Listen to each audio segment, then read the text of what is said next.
Bhumika, a science student from SVS Kerala, and here we are provided with fully equipped and specific labs for physics, chemistry and biology. Classrooms are equipped with high-tech gadgets like smartboards. Teachers are highly experienced. Students are prepared for competitive exams like JEE and NEET along with CBSE curriculum. Hello, I am Tamanna. मैं SVS Kerwala की student हूँ। मेरा national level long jump में selection हुआ है और आज 15+ students की स्टेट लेवल और 2 स्टूडेंट की नेशनल लेवल पर सिलेक्शन हुआ है। हमारे यहाँ पर mainly volleyball, kho kho, weight lifting, athletics, cycling की प्रैक्टिस करवाई जाती है। I am very proud to be a part of एसवीएस।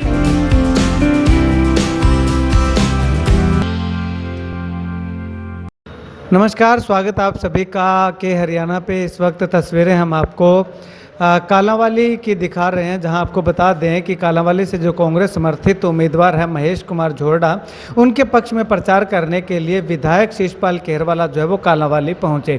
अलग अलग जगहों पे जनसभाएं रखी गई और काफ़ी अच्छी संख्या में लोग जो है वो उनको समर्थन करने के लिए वहाँ पे पहुँचे हुए दिखाई दिए हैं। ऐसे में अगर बात करें तो शिषपाल केरवाला का साफ तौर पर कहना है कि सांसद जो है वो कांग्रेस पार्टी से, विधायक कांग्रेस पार्टी से है, तो ऐसे में कालांवाली को प्रधान भी जो है वो कांग्रेस पार्टी का जो समर्थन से जो उम्मीदवार खड़ा हुआ है उसको जो है वो चुनना चाहिए, ताकि आने वाले समय में अगर बात करें तो कालांवाली में विकास की गंगा बहाई जा सके। वहीं भारतीय जनता पार्टी के प्रत्याशी को लेकर के उनका साफ तौर पे कहना है कि भारतीय जनता पार्टी 11 साल से लगातार सत्ता में है, लेकिन चुनाव के समय में आकर के उनको विकास जो है वो दिखाई देता है, लेकिन जब सत्ता में आ जाते हैं उसके बाद जो है वो उनको किसी तरह की कोई विकास करने की कोई सूझती भी नहीं है। तो ऐसे में कांग्रेस पार्टी से जो समर्थन से जो उम्मीदवार खड़ा हुआ है महेश कुमार झोरडा, उसको जो है वो ज़्यादा से ज़्यादा वोट दे करके मजबूत बनाए, उसको विजयी बनाए, ताकि आने वाले समय के अंदर अगर बात करें तो कांग्रेस पार्टी का प्रत्याशी जो है वो कालांवाली के अंदर विकास कार्य करवा सके।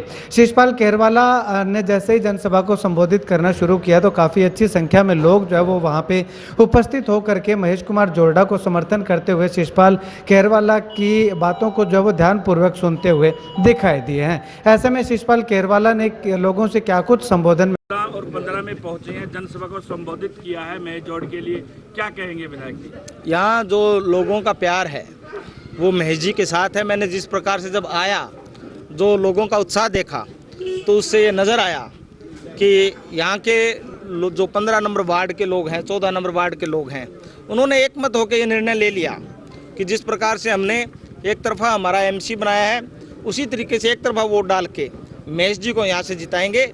और जब जिस दिन चुनाव का रिजल्ट आएगा, मैं आपको दावे के साथ कहता हूँ कि सबसे ज़्यादा वोटों की लीड 15 नंबर वार्ड से महेश जी को आएगी। कालांवाली में पानी की समस्या बहुत भयंकर है, गंदा पानी आ रहा है, पानी नहीं आ रहा है, उसके लिए आपने प्रयास भी किए। बीजेपी कहती है कि अब प्रधान बना दो, पानी का इंतजाम हो जाएगा। अच्छा, इसका मतलब उनका प्रधान बना दे तो वो पानी देंगे, अगर प्रधान ना बनाया तो वो कालांवाली को पानी नहीं देंगे। इस प्रकार की सोच नहीं चलेगी। वोट देना लोगों का अधिकार है, जिसको मर्जी वोट दें, परंतु जो जनप्रतिनिधि होते हैं, जो पार्टियों के नुमाइंदे होते हैं, उनकी सोच ये होनी चाहिए कि जहाँ पानी नहीं है वहाँ पानी पहुँचाया जाए। किस पार्टी का व्यक्ति रहता है, वहाँ पे कौन एमसी है, कौन एमएलए है, अगर ये बात देख के अगर भारतीय जनता पार्टी काम करेगी तो ये लोकतंत्र में अच्छी बात नहीं है, और आज तक यही करती आ रही है। परंतु यहाँ तो कालांवाली में तो एक अलग ही सीन देखा। यहाँ केंद्र में भी उनकी सरकार, स्टेट में भी उनकी, एमसी भी उनका था और पीछे एमपी भी उनकी थी, तब पूछ लो क्यों नहीं काम किए, क्यों उन्होंने पानी क्यों नहीं दिया। जो यहाँ पहले जितने भी कोई वाटर वर्क्स बना है या सब डिवीज़न जो पास की वो कांग्रेस के शासन में हुई, रोडें बनी, जो ये हमारा जो कॉलेज बना है, ये पहले गदराना में ITI मंजूर हुआ और उसको कॉलेज में तब्दील किया गया, तरुआना, ये तमाम काम कांग्रेस पार्टी के समय के पास हुए हैं और वो काम हुए हैं। इन्होंने कोई नया काम किया हो तो बताओ। हमने बार बार कहा कि यहाँ स्टेडियम बने बच्चों को खेलने के लिए, कितना बड़ा इलाका है, स्टेडियम तक नहीं है। कॉलेज मैंने इस बार भी उठाया कि जो लड़कों का कॉलेज है, लड़कियों का कॉलेज है, सीटें बढ़ाई जाए, कम सीटें हैं, ताकि बच्चा पढ़ेगा, खेलेगा तो अच्छी जगह जाएगा, नशे से दूर रहेगा। कालांवाली में नशा बहुत है, आज भी कालांवाली में नशे से एक मौत हुई है, क्या कहेंगे? देखिए, ये सरकार इस बात को मानने के लिए तैयार ही नहीं थी कि कालांवाली में नशा है।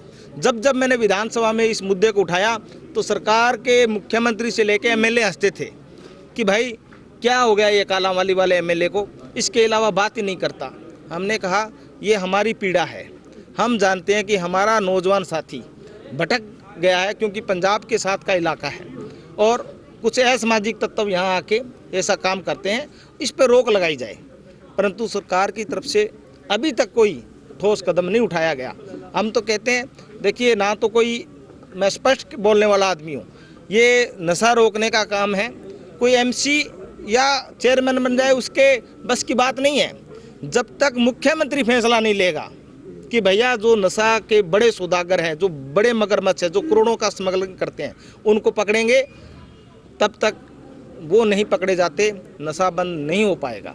और ये सर नशे पर विधायक जी बयान आया था मंत्री जी का, उन्होंने कहा, हमने जब उनसे पूछा कि नशा बहुत बढ़ गया तो उन्होंने कहा हम तो टॉयलेट बना रहे हैं, सब खुशहाल है। हाँ, तो वो यही तो है ना, टॉयलेट बना कहाँ रहे हैं, टॉयलेट भी नहीं बना रहे उन्होंने तो वो जगह, ऐसी जगह टॉयलेट बनाए हैं जहाँ नशे वालों को छुपने की जगह मिलती है, लोगों का तो मकान नहीं मिल रहे। और ये जो कोई उनका बयान अच्छा नहीं है, उनको चाहिए था कि जो अगर हमारे में कुछ कमियां हैं तो हमें माननी चाहिए। जब तक हम हमारी कमियों को नहीं मानेंगे तो सुधारेंगे कैसे? तो वो ना तो कमी मान रहे हैं, ना सुधार की तरफ जा रहे हैं। बीजेपी ट्रिपल इंजन सरकार बनाने की बात कर रही है। क्या डबल इंजन से काम नहीं चलेगा? फेल हो चुके हैं डबल इंजन।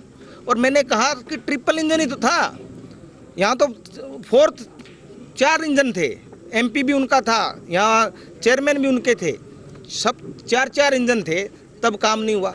उनको पूछ लो भैया आपको कौन सा इंजन चाहिए काम करवाने के लिए, इंजन तो हम दे देंगे आपको, बढ़िया एक ईमानदार आदमी चुन के दे देंगे, भाई काम करवाओ लोगों के। इसमें क्या है, जब जनता के काम करवाने हैं तो पार्टीबाजी से उठ के सब कुछ काम करवाने पड़ते हैं। 2 दिन पहले मंत्री आए थे, कल फिर आ रहे हैं, तो कोई चुनौती मानते हैं आप मंत्री जो लगातार दौरा कर रहे हैं कालांवाली का? देखिए हड़बड़ाहट है, ये चुनाव मैंने कहा भाईचारे का था। आज मैं भी 4 दिन के बाद यहाँ आया हूँ और मैंने महेश जी को और पूरी टीम को कहा कि ये भाईचारे का चुनाव है, इसमें ज़्यादा लीडरों का आना ठीक नहीं है। जबकि मैं तो यहाँ से खुद विधायक था, परंतु जो मैंने माहौल देखा, जिस प्रकार से मंत्री पे मंत्री आ रहे हैं, इनके पहले भी आए हैं, तमाम बड़े अपने अपने जो कहते हैं कि हम बड़े यहाँ के नेता हैं, उनको भेज रहे हैं, ये डर है। और कालांवाली की जनता का जो मन है वो साफ उनको दिख चुका है। अब वो धक्का कर रहे हैं, हर आदमी के घर में जाके किसी के पटका डाल रहे हैं, किसी को कह रहे हैं पार्टी ज्वाइन करो, किसी को कह रहे हैं भाई तुम्हारे समाज का नेता आ रहा है चाय पिलाओ। अब भाई क्यों समाज का नेता 30 के बाद आए? और ये चुनाव डिक्लेयर होने से पहले किसने रोका था? कितनी बार आए हैं उनके यहाँ पे मिनिस्टर, समाज के लोगों को तब क्यों नहीं पूछा? आज सिर्फ वोट के लिए उनको समाज याद आ रहा है। समाज उनको हम बता दें कि यहाँ 36 बिरादरी का समाज है, कालांवाली भाईचारे का इलाका है। जीत को लेकर कितने आश्वस्त हैं? जीत यहाँ कालांवाली के लोगों की जीत होगी और निश्चित तौर पे मैं आपको बता रहा हूँ, लोगों ने मन बना लिया है, महेश जी भारी मार्जिन से जीतेंगे।